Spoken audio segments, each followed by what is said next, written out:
And so samahan nyo ako mga idol.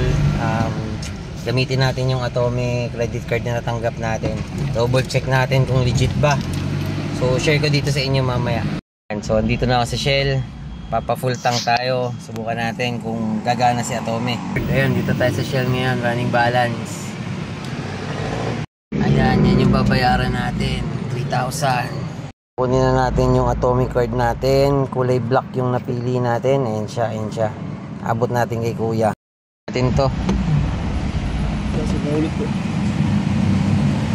So legit si Atome mga idol. Nakapag bayad tayo nung pagas natin sa Shell sa halagang 3,000 plus. So comment down below lang kayo. Ilalagay ko yung link para makapag-register kayo. Wala siyang kahirap-hirap. Mabilis yung process. And no income documentation. So sana natuwa kayo dito. Huwag nyo kalimutan mag-like, share, and follow. God bless.